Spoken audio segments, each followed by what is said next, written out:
그러니까 엘리사는 엘리야의 후계자죠. 그러니까 북왕국 이스라엘 선지자입니다. 그러니까 선지자의 활동이 활발하다라는 의미는 어, 좋은 의미가 아니에요. 이사야 선지자, 예레미야 선지자, 이런 선지자들의 활동이 많다는 말은 나라가 어떻다는 거예요? 매우 힘들다. 그러니까 평안한 것이 좋아요. 사사기를 보면 이제 사사들의 행적이 나오죠. 뭐 삼갈 같은 사람들, 뭐 야일, 어, 그다음에 압돈 이런 사람들의 이야기는 짧아요. 삼갈은 소 막대기로 뭐 300명을 뭐 죽였다. 뭐 이런 한 줄밖에 없고 또 다른 사사들은 뭐 아이를 자식을 뭐 60명 낳았다, 뭐 300명 낳았다, 많다라는 의미예요. 근데 삼손 같은 경우는 어떻습니까?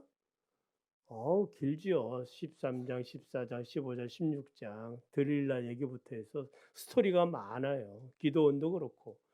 그러니까 그 이야기가 많다는 말은 사는 것이 힘들었다, 복잡했다. 그러므로 여러분의 삶이 평안하길 바랍니다. 사연이 많으면 그만큼 인생살이가 힘들었다라는 의미도 돼요. 그래, 어떻게 사셨습니까? 그럼 뭐 할 얘기 없는데요. 이게 정말 복을 받은 인생이에요. 제가 어떻게 살아왔는지 한번 들어보실래요? 이러면 이제 인생이 참 많이 힘들었다라는 이해가 되는 거예요. 뭐 저도 뭐 하나님의 은혜로 뭐 어떻게 사셨습니까? 그러면 저는 그래도 감사한 것이 기억이 나질 않아요. 또 그러니까 기억이 나지 않는다는 말은 그것을 힘들었겠지만은 힘들다라고 생각을 하진 안 해봤다는 거예요. 그러니까 늘 하나님의 은혜고 범사에 감사한 일이었고 또 그런 상황에서 지금까지 왔어요. 그러니까 뭐 지난 이야기지만은 저희 집사람 우리 강도사 때 어? 그 집을 계약했는데 그때가 2,500만 원의 전세였는데 그게 이제 잘못돼 가지고 그때 전 재산 아닙니까? 그 그때 오래됐지 않았습니까? 강도사 때니까. 예? 그러니까 지금으로 말하면 집 한 채 살 돈이에요. 그때는 전세가. 근데 이제 옮겨 다니다 보니까 근데 그게 이제 집이 잘못돼 가지고 어 띵긴 거죠. 그 200만 원만 찾고 2,300만 원은 아직까지도 그 집 부산의 범일동에 아직 그 집 비어 있어요. 예. 비어 있어 그 집이. 아직 방 두 칸인데 비어 있어. 곰팡이 나고 막 이런다 이 말이에요. 전에는 누가 살고 누가 또 살라고 자꾸 주고 그랬는데 그러니까 땅은 땅은 시우지고 그러니까 이게 누가 은혜에서도 차입이 안 되는 거예요. 자, 그런 이야기조차도 잘 기억이 안 나고 감사하고 그리고 잃어버렸을 때도 뭐 또 뭐 그런가 보다 하고 우리 집사람한테 원망 제가 계약한 건 아니니까 이제 그런 생각들을 해봤다 이 말입니다. 자, 엘리사는 그 기적을 많이 베풀었지요. 그 42명 그 엘리사를 대머리라 놀리는 아이들에게 암컷 둘이 나타나서 죽이고 그다음 오늘 본문 기름 기적을 일으키고 또 죽은 아들도 살리고 또 보리떡 20개와 채소로 100명을 먹이는 그러니까 신약에 나온 오병이어의 그 기적이 여기 이제 엘리사가 이렇게 이제 일으켰던 적도 있고 생도의 도끼가 물에 빠지니까 또 어떻게 해요? 그 도끼를 물 떠오르게 하는 쇠가 떠오르게 하는 기적도 일으킨 선지자가 엘리사입니다. 자, 오늘 본문을 보면은 엘리사의 생도가 죽자 그 가부된 부인이 와가지고 이제 어떻게 살아가야 되는가? 나의 종 나의 남편이 죽었는데 내 남편은 하나님을 잘 경외했는데 그만 내 남편이 살아있는 동안 빚만 많이 졌습니다. 이제 빚준 사람이 와가지고 어, 그 빚을 갚으라고 얘기하고 빚을 안 갚으면 내 두 아들을 데려가겠다고 하는데 어떻게 해야 합니까?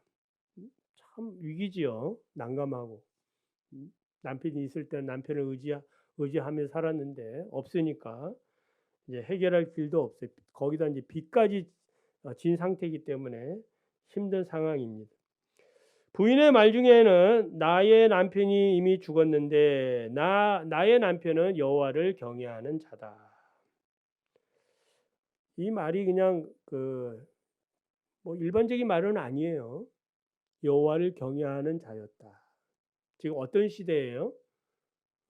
지금 영적으로 어두운 시대예요.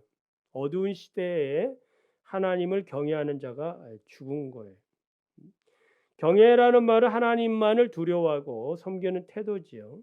잠언에는 뭐라고 얘기하고 있어요? 하나님을 경외하는 것이 지혜의 지식의 근본이라. 이거 근본이에요. 사람의 근본됨을 아는 한 사람이 죽은 거예요. 만약 우리 중에 정말 하나님을 제일 잘 사랑하는 사람이 죽었다 그러면은 우리 교회에 막대한 손해지요. 손해지요. 그냥 일반 사람이 죽은 것도 아니고 하나님을 정말 잘 경외하는 사람이 죽은 거예요. 막대한 손해입니다. 그러니까 하나님을 경외한다는 말은 하나님의 존재와 하나님의 임재에 대한 분명한 인식을 갖고 있는 사람을 얘기해요. 지금도 여러분이 하나님을 경외하신다면 하나님에 대한 분명한 인식을 하면서 말씀을 들으시기를 바랍니다. 그러니까 하나님이 지금 나를 보고 있다. 그러니까 정신을 차려야 되죠. 오전에 뭐라 그랬어요? 들으라. 들으라. 자꾸 우리가 강조하는 것은 뭐예요? 들어야 살기 때문에. 들어야 믿음이 들어오기 때문에. 그러니까 듣지 못하게 하는 여러 가지 요소들이 있다면 뭐 해야 되는 거예요? 선제적으로 다 쫓아내야 되는 거예요. 나사렛 예수 이름으로 명하노니 물러가라. 네? 졸리면 뭐 해야 돼? 저 뒤에 서서 일어서서 들으세요. 공부 잘하는 사람은 일어서서 공부하거든. 돌아다니면서. 네? 돌아다니면서 공부하거든. 그럼 머리에 더 잘 입력이 되거든요. 어떻게 하든지 하나님의 말씀을 잘 들어야 됩니다. 요셉이 왜 하나님을 경외하는 자냐? 그가 왜 하나님께 복을 받고 그 종으로 팔려간 그 애굽이라는 거대한 나라에서 총리까지 될 수 있었던 이유가 있다면 단 한 가지예요. 하나님을 경외한 거예요. 내가 어찌 하나님 앞에서 죄를 짓겠느냐. 그러니까 하나님에 대한 분명한 인식이 있었던 거예요. 그러니까 코란데오라고 얘기하죠. 하나님 앞에서의 의식이 중요해요. 여러분 열왕기 상하를 이제 기록한 목적이 있죠. 전에 한번 설명한 적도 있는데 역대기와 열왕기가 기록한 그 역사적인 관점이 다르다고. 그러니까 둘 다 이제 바빌론 포로 중에 또 우리 민족이 어떻게 앞으로 살아가야 될 것인가에 대한 그 역사적 평가를 하거든요. 그리고 앞으로의 전망 그 대안을 제시를 하죠. 그러니까 열왕기서는 무슨 내용이에요? 우리가 왜 이렇게 포로로 잡혀와서 생고생하느냐? 생고생하는 건 아니죠. 바로 조상들과 또한 우리들이 하나님 말씀을 떠나서 우상을 섬기고 말씀을 거역한 결과였다. 그게 이제 열왕기서의 내용이에요. 그러니까 이제 뭐 다 역사를 쓸 수 없으니까 왕들을 중심으로 해가지고 기록을 해 놓은 거예요. 그래서 북왕국 19명의 왕들은 모두 다 한결같이 다 악한 왕들이었다. 아합의 길로 걸어간 여로보암의 죄의 길로 걸어갔던 왕들이다. 그러니까 망해도 싸다 이 말. 반면에 유다 왕국은 어때요? 그래도 부분적으로 뭐 여호사밧, 그다음에 아사, 히스기야, 요시야 이런 선한 왕들도 있었지만 나머지 대부분은 왔다 갔다 또 완전히 나쁜 왕들이었다. 그래서 왕들을 그 중심으로 해서 백성들의 삶을, 그러니까 왕들이 제대로 서 있으면 백성들도 하나님을 잘 섬기게 되어지고. 그러니까 왕들이 어떻게 했느냐, 한 사람의 리더가 어떻게 되느냐가 중요하다라는 거예요. 그래서 역대기서는 또 무슨 내용이에요? 같은 왕들 이야기 나오는데 특별히 이제 북쪽 이스라엘 왕들 얘기는 안 나오죠. 유다 왕들의 이야기만 기록된 것이 역대기서인데, 역대기서는 어떤 관점으로 쓰여 있는 거예요? 그러면 앞에는 우리가 왜 포로로 잡혀왔을까에 대한 반성이라면은, 역대기서는 그럼 우리는 앞으로 어떤 새로운 나라를 건설해야 되느냐에 대한 청사진을 기록해 놨어요. 그것은 무슨 중심으로 살아야 된다? 하나님 말씀 중심으로, 그러니까 성전 중심으로. 그래서 그 남쪽의 왕들을 어떤 관점에서 저기 보고 있는 거예요? 다 하나님의 성전에 대해서 이들이 어떻게 했느냐, 사랑했느냐, 사랑하지 않았느냐. 그래서 그거를 다루기 앞서 다윗이 하나님의 성전을 어떻게 했느냐를 이제 집중적으로 쓴 것이 역대상이에요. 그 역대하는 이제 나머지 왕국이 갈라진 다음에 그 나머지 왕들 19명이 어떻게 했느냐, 이제 그런 관점에서 보고 있어요. 그러니까 북쪽 이스라엘이 이제 멸망하기 전에 그 하나님을 경외하는 자가 죽었다. 그러니까 경외라는 것이 참 드문 거지요. 그러니까 하나님을 경외하지 못하는 이 세상에서 하나님을 경외하는 자가 있었는데 경외하는 자가 죽은 거예요. 그러니까 열왕기에는 경외라는 단어가 거의 없어요. 없어. 예? 근데 그걸 강조하고 있어요. 정치적 신원쟁의 상황에서 한 개인이 여호와를 경외하는 사람이다. 열왕기상 18장 3절에 보면 북이스라엘 왕 아합이 엘리야가 나타났다는 말을 듣고 그 궁을 맡고 있는 오바댜가 등장하죠. 그 오바댜에 대해서 뭐라고 기록했느냐? 여호와를 경외하는 자라.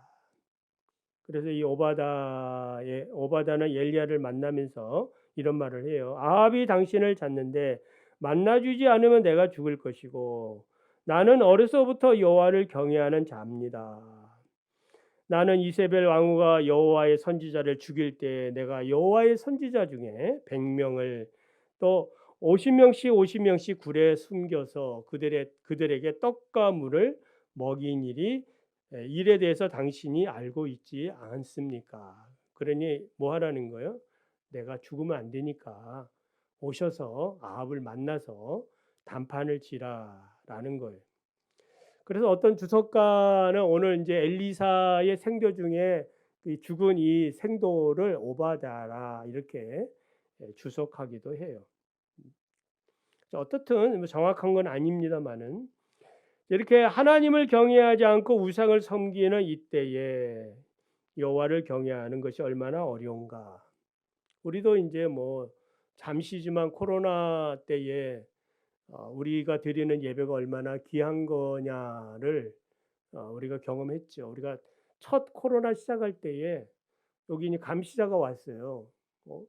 밖에는 경찰관 1명, 또 여기 입구에 구청에서 또 동사무소에서 3명이 와가지고, 그리고 또 마스크 썼나 안 썼나 막 그 확인해가지고 예배 시간인데도 막 마스크 쓰라고 떠들고, 와 정말 그 무식한 사람 같아 진짜로.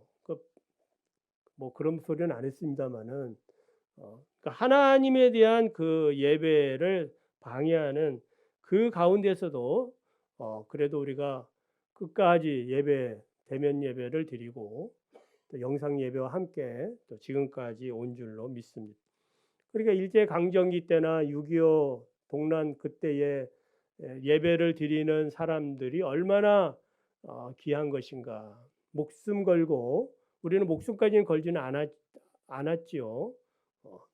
단지 코로나 때문에 이제 건강에 대한 서로 간의 그 염려 때문에 이제 그렇게 뭐 주의한 건 있습니다만은 우리 목숨이 왔다 갔다 해서 예배를 드린 적은 없어요. 그래서 어떤 환경이든지 우리는 오직 창조주 하나님만 바라보고 주님을 예배하고 섬기며 살아가는 우리 충신의 믿음의 종들이 다 되시기를 바랍니다. 그래서 이런 시대적 상황에서 이 생도의 부인, 이 죽은 남편을 여호와를 경외하는 자다. 그리고 누가 이렇게 부르는 거예요? 아내가, 응? 아내가 우리 사모님이 저를 이렇게 여호와를 경외하는 우리 목사님 이렇게 인정받으면 저는 성공한 거죠. 예? 그런데 늘 뭐 좀 부족한 점이 많다고 얘기하죠. 예? 우리 아까 기도해 주실 때 우리 목사님 하시는 모든 그 일들이 그게 참 너무나 고마운 기도죠. 그렇게 기도해 주시기 바랍니다. 우리 목사님 하나님을 잘 경외하게 해달라고. 제가 경외하는 만큼 여러분도 그 경외감이 전달되는 거예요. 제가 하나님을 사랑하는 만큼 여러분도 그만큼 사랑하고 그 소리를 듣는 거 아니겠습니까? 그럼 여러분은 뭐 이상한 소리 들으면 그게 영향이 있거든. 알게 모르게 영적인 그러한 그 양식이 여러분을 먹는 거예요. 여러분이 듣는 그 말 속에 독초가 들어갈 수도 있거든. 겉으로는 뭐 풍성한 뭐 이렇게 멋있는 그런 그 어 양식 같지만은 속에는 뭐 있는 거예요? 여러분의 영혼을 죽이는 그런 독초가 들어갈 수 있어요. 무서운 일이에요. 그러니까 어떻게 됐든 간에 여러분이 살기 위해서라도 어떻게 여러분이 살기 위해서라도 저를 위해서 우리 목사님이 잘 하나님을 경외하도록 그러니까 여러분들이 저를 도와주는 부분에 있어서는 많이 부족한 것들은 많아요. 그러니까 뭐 예를 들면은 지금 말이 나왔으니 하는 소리죠. 청소하는 것도 여러분들이 도와주는 거예요. 왜냐하면은 목사가 시간을 내 가지고 뭐 어떤 일에 이렇게 다 시간을 내는 거잖아요. 그 시간에 목사님 기도하세요. 말씀 연구하세요. 그게 여러분들이 저를 도와주는 일이고 여러분이 복을 받는 길이에요. 목사님이 알아서 하겠지. 뭐 하수구 오후에 친다는데 알아서 하겠지. 아니 그러면은 이게 교회가 안 되는 거예요. 이게 뭐 저를 위해서 하는 소리가 아니라 교회가 하나의 공동체라서 이렇게 잘 굴러가려면은 분담이 잘 돼야 되고 그런 부분에 있어서는 의식적으로 깨어 있어야 되는 거예요.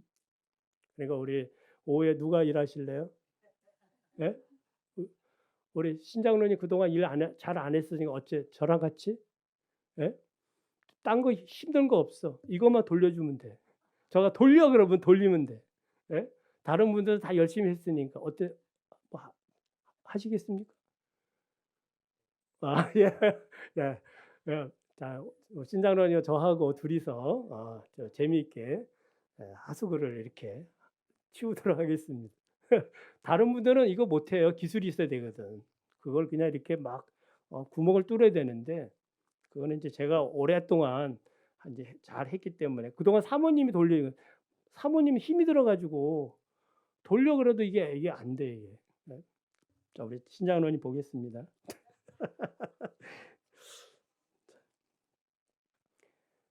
자, 그래서 이제 이 하나님을 경외한다는 이 부인이 자기 남편을 인정하고 그 믿음이 있으니까 인정하는 거잖아요. 그리고 인정하니까 어떻게 하는 거예요? 하나님의 종이 엘리사를 찾아오는 거예요. 책임지라 이 말.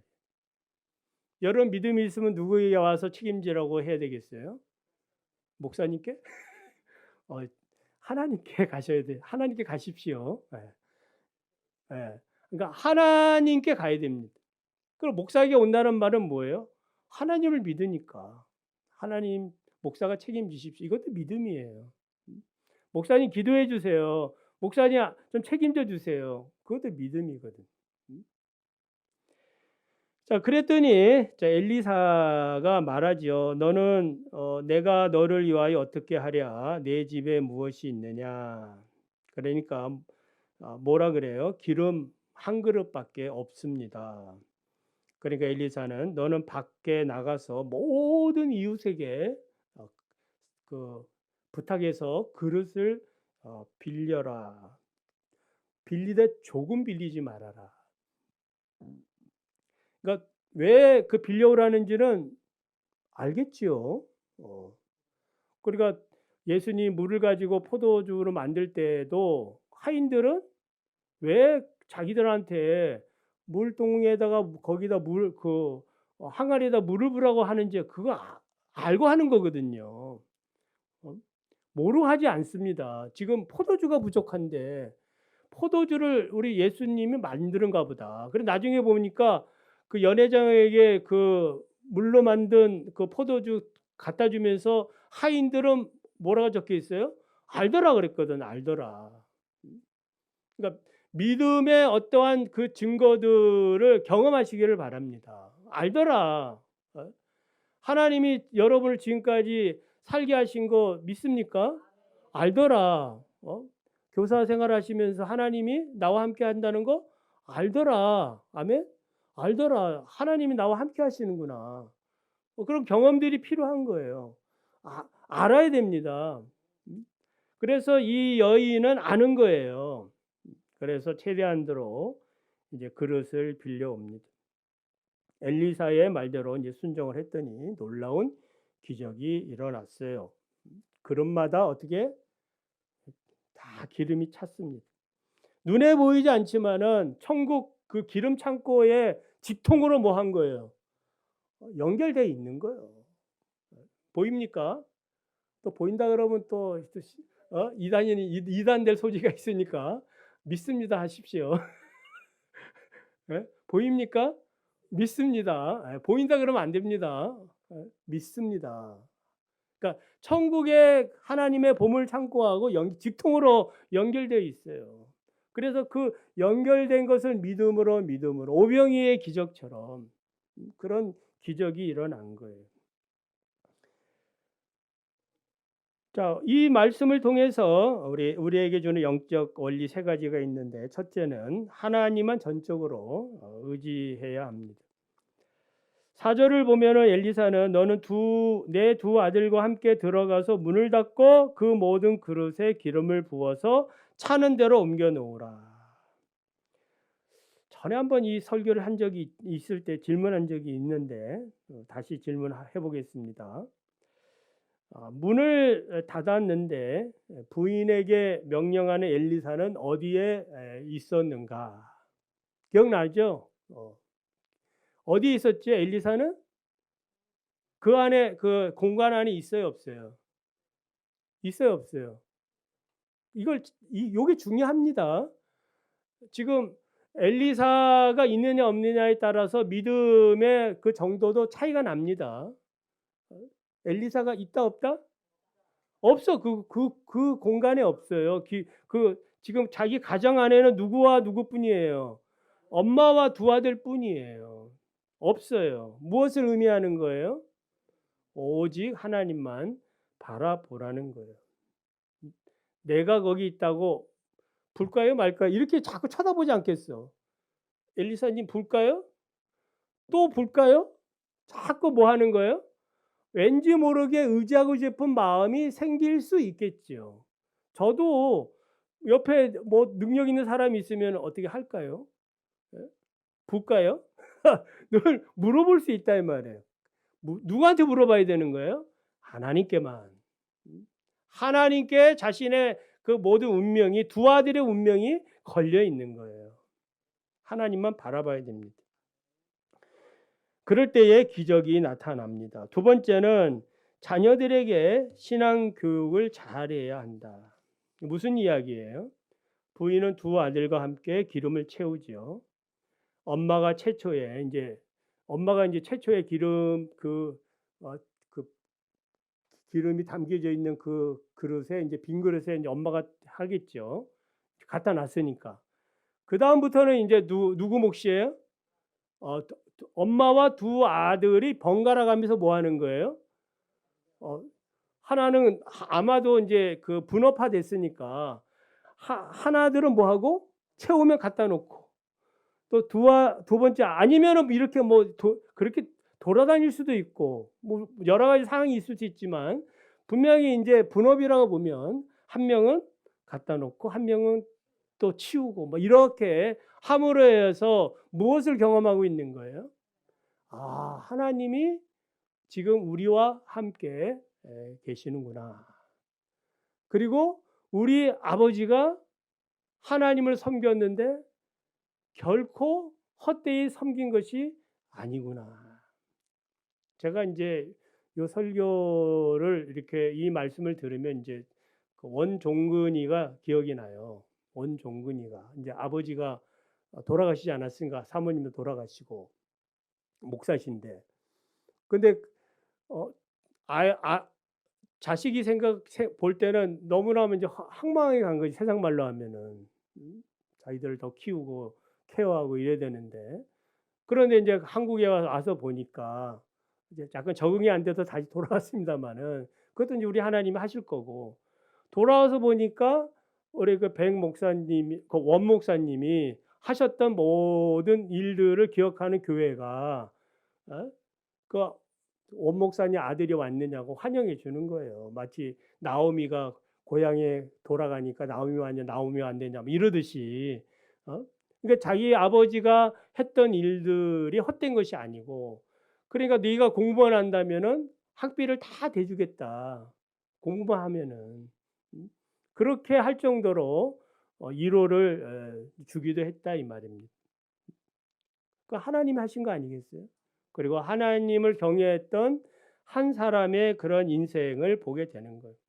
우리가 볼 때는 인간적으로는 뭐 아쉽죠. 아쉽지만은 그 생명을 누가 알겠습니까? 하나님의 그 주관에 있는 것이고, 그래서 하나님을 섬기는 그 일들에 대해서 두 아들이 경험했을 거라고 저는 믿습니다. 그래서 우리가 하나님의 일에 대해서 어떻게 하든지 자녀들을 참여시키기를 바랍니다. 우리 제사도 왜 자꾸 이렇게 온 가족이 다 모여서 제사를 드리려고 왜 합니까?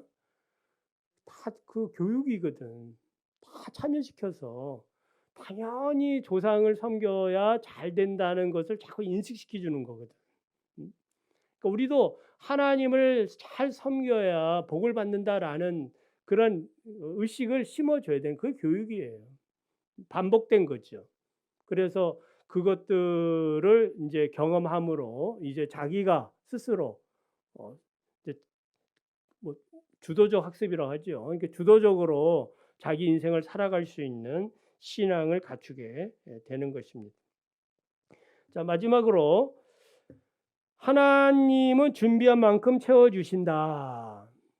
믿으시면 아멘. 6절에 그릇에 다 찬지라 여인이 아들에게 이르되 또 그릇을 내게로 가져오라. 그러니까 가져오라고 말씀한 거 보니까 이제 분업화가 된 거죠. 가져오라 하니 아들이 어머니 없습니다. 그러니까 기름이 곧 그쳤더라. 그래서 기름은 언제 그쳤어요? 빈 그릇이 없을 때. 자, 두 가지 예상할 수 있는데 다 끝나자 자 한번 여러분의 의식 구조를 한번 보겠습니다. 만족한다. 감사합니다. 하나님 영광. 좀 더 가져올 걸. 자, 둘 중에 하나겠죠. 자, 여러분의 그 의식은 어떻습니까? 자, 첫 번째 만족합니다. 손 들어보세요. 만족한다. 자, 두 번째, 그분 나머지는 두 번째예요. 예? 안 들어볼까? 손 들어볼까요? 약간 아쉽다. 예.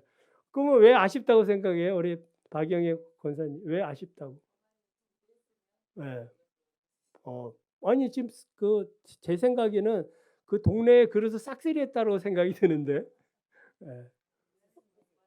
미안해서 못 봐. 그거 좀 비워 좀 이렇게 이거 어? 어. 자, 만족한다는 분 우리 예? 김문당 원사님 왜 만족해? 아, 예. 예. 자, 뭐 어땠는지 한번 이분한테 나중에 물어보시기 바랍니다. 예. 뭐 저도 좀 이제 뭐 아까 이왕하는 거 좀 그러니까 뭐 담아 있는 그릇이 다 비어가지고 약간 인제 욕심을 내 가지고 그랬으면 좋겠다는 생각은 개인적으로 해 봐요. 그러나 뭐 우리 하나님이 다 필요해서 그래서 엘리사가 얘기하잖아요. "이거 인제 팔아서 뭐 하라? 빚도 다 갚고." 그러니까 엄청난 그런 돈이었다. 돈이 됐다 이 말이죠. 빚을 다 갚고 남은 것으로 두 아들과 생활하라. 이 정도니까 그냥 뭐 풍성한 그런 하나님의 축복이었다. 그러니까 오병이어의 기적을 보면은 남지요. 어, 꼭 12 바구니가 남았다. 뭘 얘기하는 거예요? 하나님의 축복은 부족함이 없고 항상 넘치도록 주신다라는 말씀이에요. 시편 81편 10절에 내 입을 넓게 열라 내가 채우리라. 아멘. 베드로가 말씀에 의지하여 내가 그물을 내려보겠습니다. 철썩 했더니 뭐예요? 그물이 찢어질 정도로 다른 배까지 부를 정도로 하나님의 축복을 받게 된 거예요. 그 30배, 60배, 100배라는 말은 뭐 그 기준이 뭐 30배, 60배, 100배가 아니라 항상 우리 하나님이 주시는 복은 차고 넘친다. 차고 넘치는 그런 복이에요. 말씀을 정리합니다. 죽은 생도의 부인은 하나님의 말씀대로 순종을 했습니다. 문을 닫고 두 아들과 함께 믿음의 행위를 합니다. 이 모든 것은 하나님을 경외하는 태도예요. 그래서 하나님은 자기를 경외하는 자에게 하늘문을 여시고 복을 내려 주십니다. 그러므로 여러분의 상황 가운데 하나님을 좀 더 경외하시고 하나님 주시는 복이 무엇인지 좀 많은 간증들이 있기를 간절히 원합니다.